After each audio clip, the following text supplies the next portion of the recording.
Hey folks, welcome back to the Mr. Global channel. I want to touch some more in this video on the big beautiful budget, sort of the secrecy and how this thing works. And I'll just have to explain it to you. I've been getting some pushback on comments I've made about rising electricity bills.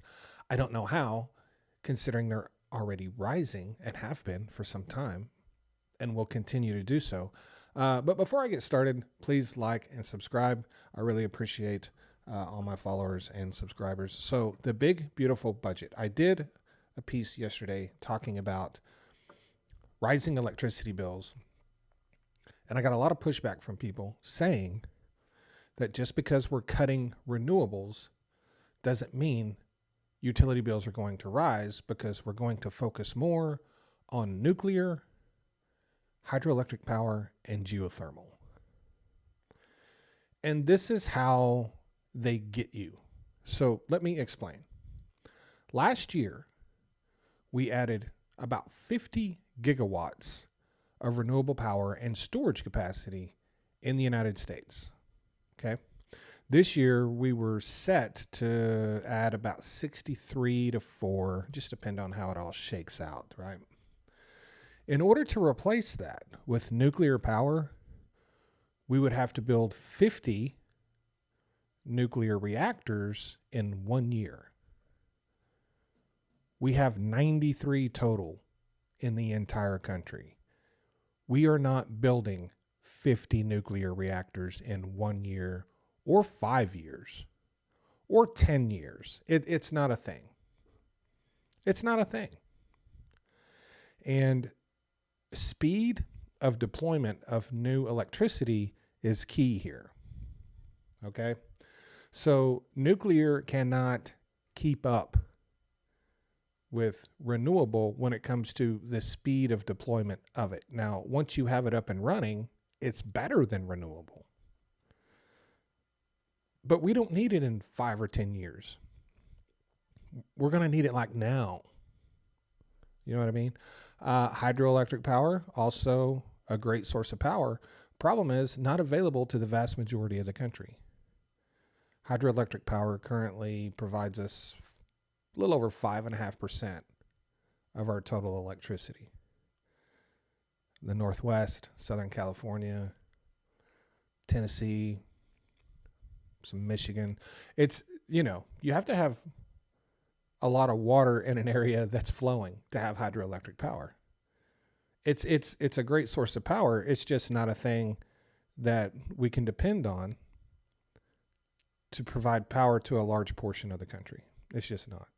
Oh, and by the way, with droughts that we are experiencing from climate change, hydroelectric power isn't as good as it used to be. And then you have geothermal, which there's nothing wrong with geothermal. It's just never been used on a mass scale, right? It's all about timing of deployment. And so the amount of natural gas that we're going to export out of this country that is going to make our utility bill skyrocket, that is unforgiving. They're not going to wait for us to build nuclear for them to export that natural gas. They're not going to wait for us to build nuclear for them to stop building renewable energy. They're not going to wait for us to build nuclear for them to do any of the things they have plans to do. The prioritization of nuclear, hydroelectric power, and geothermal, which, by the way, I'm supportive of all of them. The thing is, I'm supportive of all forms of energy together, right? I don't like isolating or not using any kind of energy. We need it all. That's the whole point. So when you try to get rid of renewables and you try to replace that with something that doesn't work due to the speed of deployment that we need, what are you really doing? You are giving a gift to the fossil fuel companies. There is a reason that Chris Wright, the Secretary of Energy and oil and gas guy, is such a big fan of nuclear power.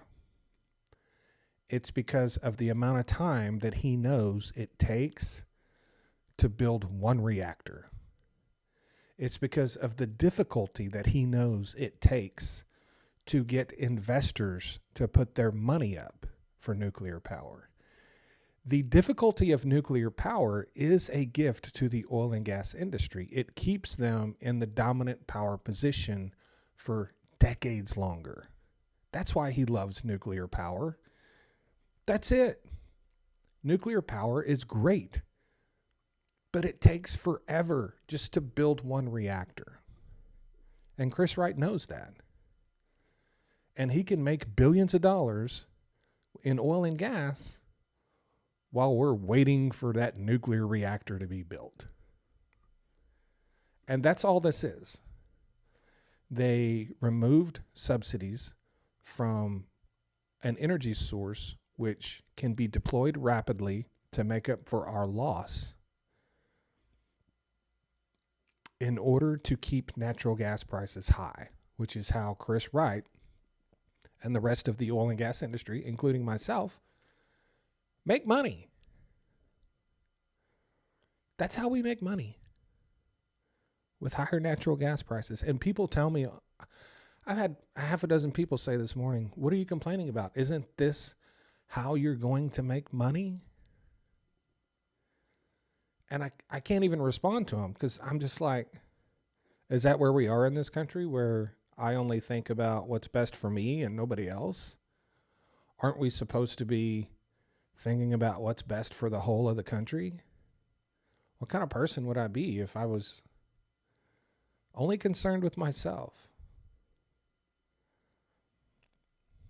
It's that mindset that has us in the pickle we are. So, moving forward, there's something you need to understand. The addition of nuclear and hydroelectric power and geothermal to the list of energies that need to be prioritized, that was done for a reason, because it's a gift to big oil. Yeah, it's slow. It's going to take forever. That's all that is. They don't really care about nuclear and hydroelectric power. They know how slow it is. They know how burdensome it is. Works great when you have it, but probably the worst type of power you could choose in the situation and scenario we're in today. Period. It is the worst. And when you couple that with all the other gifts to big oil in HR 1, people have asked me to stop calling it the BBB, so I'm calling it HR 1. It's pretty clear what all of this is, right? It's a huge gift, big oil. That's just what it is. That's just what it is. So when you hear, hey, we're going to have nuclear, we're going to have hydroelectric, it can't replace renewables in any time frame that matters. It's not a thing. Let me know what you guys think in the comments section. I really appreciate it. Please like and subscribe.